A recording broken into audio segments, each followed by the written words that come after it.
Le cerveau diminue ta dopamine. La dopamine, c'est en fait un neurotransmetteur. C'est lui en fait qui est responsable de la motivation et du plaisir. Donc si le cerveau déjà de base n'éprouve pas du plaisir, lorsque par exemple tu fais certaines activités ou bien lorsque par exemple tu décides de faire du sport, si le cerveau n'éprouve pas de plaisir lorsque tu fais du sport, il va automatiquement te démotiver et c'est exactement la même chose qui m'est arrivé. À un moment donné, je me suis dit que mais waouh, j'ai mis 10 objectifs sur pied et j'arrive même pas à atteindre les 10. En fait, je travaille uniquement sur un parce que j'avais en fait l'impression que les 9 autres objectifs étaient beaucoup pour moi.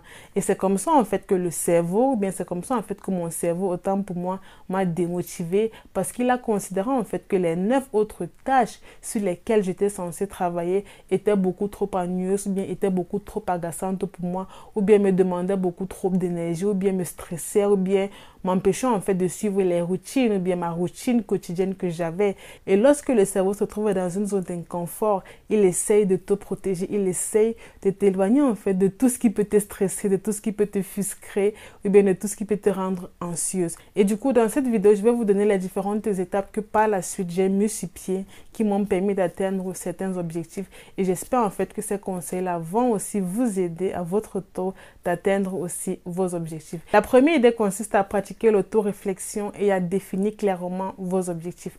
Avant même de commencer à définir vos objectifs et tout, vous devez d'abord prendre vraiment le temps de vous poser et à savoir quelles sont vos passions, quelles sont vos aspirations, quelles sont vos qualités, ou bien quels sont vos défauts. Parce qu'une fois que vous avez pris le temps de réfléchir sur vos valeurs, sur vos aspirations, ou bien sur vos passions, vous n'aurez pas vraiment de mal à définir vos objectifs. C'est pour ça en fait que c'est vraiment important de base de connaître réellement ce qui vous identifie vous. Qu'est-ce que vous aimez réellement faire? Ou bien qu'est-ce que vous n'aimez pas faire? Quelles sont vos forces ou bien quelles sont vos faiblesses?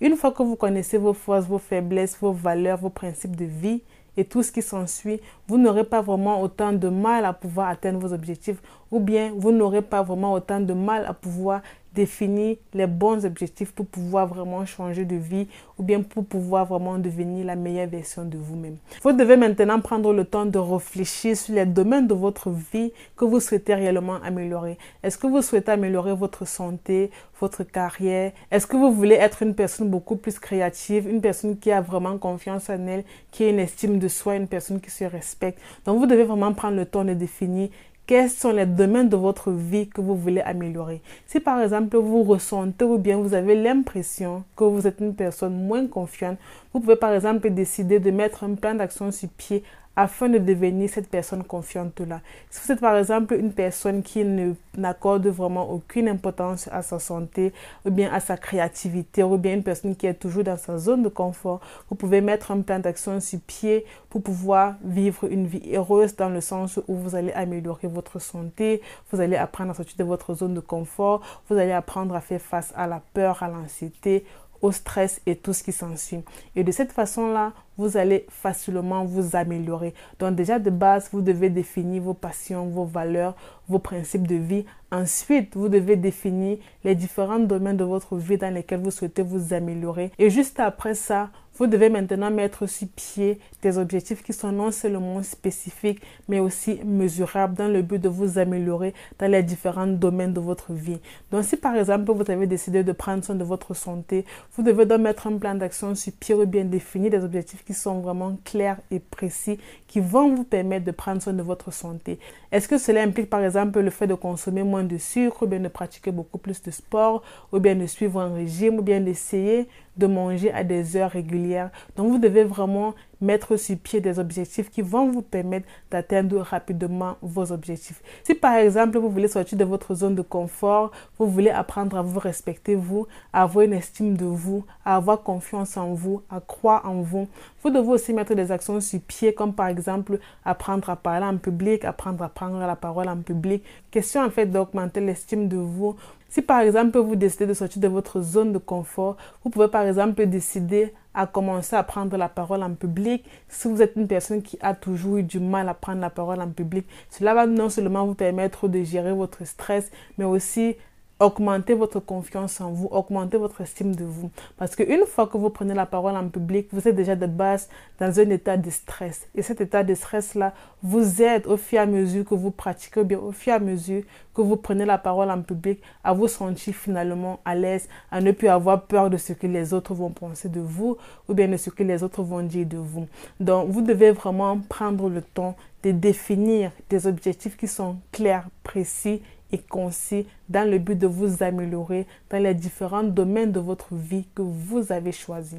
La deuxième étape consiste à planifier et à organiser. Donc, dans un premier temps, vous devez vraiment prendre le temps d'établir un plan d'action très détaillé, très bien structuré. Si par exemple, vous avez décidé d'être une personne beaucoup plus confiante, vous devez déjà de base savoir ce que cela implique. Devenir une personne confiante passe par le fait de sortir de sa zone de confort, passe par le fait de faire des choses que vous n'avez pas l'habitude de faire, passe par le fait de vivre des moments de stress, d'être parfois frustré, d'être parfois anxieux, de parfois se préoccuper de ce que les autres vont penser de soi. Donc, vous devez vraiment déjà connaître quelles sont les différentes étapes qui vont faire partie du processus. À côté de ça, vous devez avoir soit un calendrier ou bien un journal qui va vous permettre de suivre votre programme. Ce journal-là va vous permettre de savoir exactement quand est-ce que vous allez par exemple effectuer certaines tâches. Prenons par exemple le cas de la santé. Si par exemple vous avez décidé de perdre le poids, ok, vous avez décidé de perdre le poids.